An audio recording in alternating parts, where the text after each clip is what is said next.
नमस्कार, मैं हूं गौरव यादव। बिहार में चुनाव आयोग की मुश्किलें दिन प्रतिदिन बढ़ती जा रही हैं। चुनाव आयोग जहां मतदाता सूची की विशेष गहन जांच कराने पर अड़ा हुआ है, वहीं समूचा विपक्ष इसके विरोध पर है। और विरोध अब बिहार में ही नहीं रहा, बिहार से निकलकर सुप्रीम कोर्ट यानी दिल्ली तक आ पहुंचा है। दिल्ली में एडीआर यानी कि एसोसिएशन फॉर डेमोक्रेटिक रिफॉर्म्स ने सुप्रीम कोर्ट में चुनाव आयोग के खिलाफ एक याचिका दायर की। इस याचिका में सुप्रीम कोर्ट से अनुरोध किया गया है कि चुनाव आयोग की विशेष गहन पुनर्जांच को रोका जाए। क्यों? इसमें हवाला क्या दिया है वो हम आपको बताते हैं।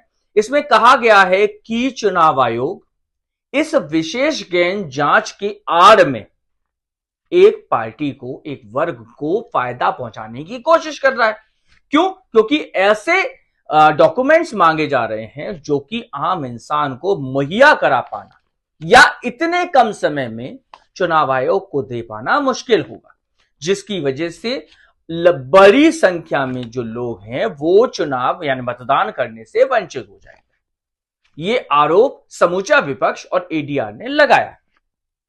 अब समझने वाली चीज ये है कि महज 2 महीने में करोड़ों लोगों का मतदाता सूची में विशेष गहन पुनर्जांच कैसे हो जाएगी। लेकिन चुनाव आयोग कहता है कि हमने लगभग 1.5 लाख से ज्यादा अधिकारियों को यानी बीएलओज को नियुक्त किया है और पार्टियों के लोगों को नियुक्त किया है कि वो विशेष गहन पुनर्जांच में सहयोग करें। वहीं एडीआर के जो वकील हैं प्रशांत भूषण, उनका कहना है कि चुनाव आयोग की इस प्रक्रिया से संविधान के अनुच्छेद 14, 19, 21, 325 और 326 के साथ साथ जन प्रतिनिधित्व अधिनियम 1950 और मतदाता पंजीकरण नियम 1960 के नियम 21A का उल्लंघन करता है।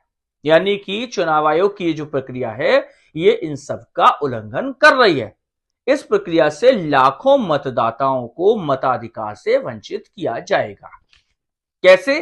क्योंकि जब माता पिता का जन्म प्रमाण पत्र नहीं होगा तो बेटा या बेटी या उनका बच्चा अपना मताधिकार का प्रयोग नहीं कर पाएगा, उसको मतदाता सूची से बाहर कर देगा। यह प्रमाणित करना होगा कि आप वहीं के निवासी हैं, मूल निवासी वहीं। यदि आप प्रमाणित नहीं कर पाते तो आपको वहां से बाहर कर। और हम इस पर पहले भी वीडियो बना चुके हैं, विस्तार से बात कर चुके हैं, लेकिन यह मामला सुप्रीम कोर्ट पहुंच चुका है। सुप्रीम कोर्ट में इसके खिलाफ याचिका दायर हो चुकी। वहीं समूचे विपक्ष ने भी चुनाव आयोग के इस फैसले के खिलाफ 9 जुलाई को तेजस्वी यादव ने एक ऐलान किया है, बड़ा ऐलान किया है। तेजस्वी यादव ने कहा है कि 9 जुलाई को बिहार में चक्का जाम होगा।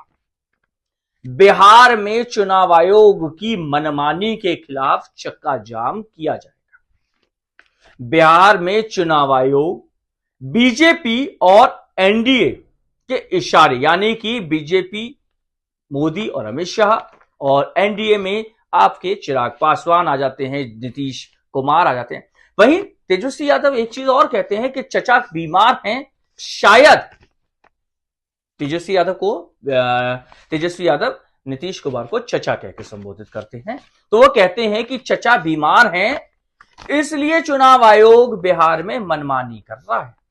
क्योंकि मतदाता सूची की विशेष गहन पुनर्जांच का विरोध तो इस समय जेडीयू पार्टी के अंदर भी होने लगा है और नीतीश कुमार यदि सही होते तो वो भी इस जांच को नहीं होने देते, ऐसा तेजस्वी यादव कई बार कहते नजर आए हैं। लेकिन इस बार उन्होंने इसका विरोध चरम स्तर पर लाकर खड़ा कर दिया। उन्होंने कहा है कि चुनाव आयोग यदि अपनी मनमानी से, अपनी हठधर्मता से बाज नहीं आता है तो बिहार में 9 जुलाई को चक्का जाम किया जाएगा। चुनाव आयोग की इस प्रक्रिया को पारदर्शिता के साथ होना चाहिए, लेकिन उन्होंने कहा कि समय नहीं है, इतना समय नहीं है कि इस प्रक्रिया को पूरी तरीके से किया जा सके। तो चुनाव आयोग की इस प्रक्रिया को रोका जाए, क्योंकि अभी कुछ दिन पहले 2024 में लोकसभा चुनाव हुआ है और लोकसभा चुनाव के दौरान भी मतदाता सूची को सही किया गया था, यानी कि एक बार फिर से देखा गया था। तो अब ऐसा क्या जरूरत आन पड़ी कि मतदाता सूची की विशेष गहन पुनर्जांच होने लगी, जो कि 2003 में हुई थी। तब से यानी कि 22 साल हो गए। 22 साल पहले ये जांच हुई थी, उसके बाद नहीं हुई।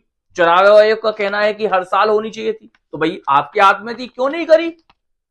भाई करते रहते समय से तो इतना बवाल नहीं करता, लेकिन अब जब समूचा विपक्ष का आरोप है कि आप पिछड़े, अति पिछड़े, दलित, आदिवासी और अल्पसंख्यक समाज के लोगों को चुनाव से बाहर करने का ये एक तरीका है, जो कि कोर वोटर है इंडिया अलायंस का, तेजस्वी यादव का, उसको बाहर करने की ये एक सोची समझी रणनीति है। ये बात, ये आरोप तेजस्वी यादव लगा रहे हैं। और तेजस्वी यादव ने यहां तक कह दिया कि बिहार में 9 जुलाई को चुनाव आयोग के खिलाफ इस मुहिम को रोकने के लिए चक्का जाम किया जाएगा। वहीं ममता बनर्जी ने इस पूरी की पूरी जांच को, मतदाता सूची की इस जांच को एनआरसी से तुलना कर दी। उन्होंने कहा कि एनआरसी को लागू करने के लिए अमित शाह की बैकडोर एंट्री है। ये चुनाव आयोग जो एनआरसी के नाम पर Amit Shah direct document check नहीं कर पाए, वो चुनाव आयोग के माध्यम से बैकडोर से चेक करने की कोशिश कौन कर रहा है? अमित शाह कर रहे हैं। चुनाव आयोग का यह काम नहीं है। चुनाव आयोग का काम किसी का जन्म प्रमाण पत्र देखने का नहीं है। चुनाव आयोग का काम है कि मतदाता सूची को व्यवस्थित करना, कि जब हम गए घर पर मतदाता है या नहीं है, बच्चा बालिग है या नहीं है, उसका बालिग प्रमाण पत्र देखो कि वो उतने साल का हो गया या नहीं हो गया। और ये मुख्यतः मार्कशीट के माध्यम से, आधार से 10वीं की मार्कशीट के आधार पर सेट हो जाता था। तो उसे देख लो और उसके बाद आसपास के लोगों से बात कर लो।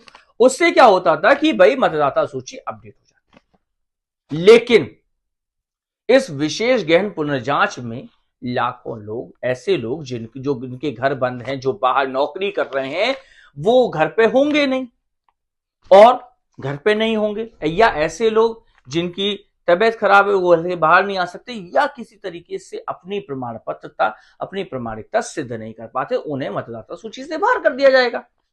यही आरोप पूरा विपक्ष लगा रहा है। इसी आरोप को लेकर एडीआर सुप्रीम कोर्ट पहुंचा है। सुप्रीम कोर्ट में अब देखना यह होगा कि सुप्रीम कोर्ट इस पूरे मामले पर क्या फैसला लेता है, किस तरीके से, या क्या ये विशेष गहन पुनर्जांच चलती रहेगी या सुप्रीम कोर्ट इस पे रोक लगाएगा। हम निगाह बनाकर रखेंगे। तब तक यदि आपने मेरे इस चैनल को लाइक नहीं किया तो लाइक कर दीजिए, सब्सक्राइब नहीं किया तो सब्सक्राइब कर दीजिए, जिससे कि मैं गौरव यादव बेबाक अंदाज में आप तक ये खबरें पहुंचाता हूं। नमस्कार।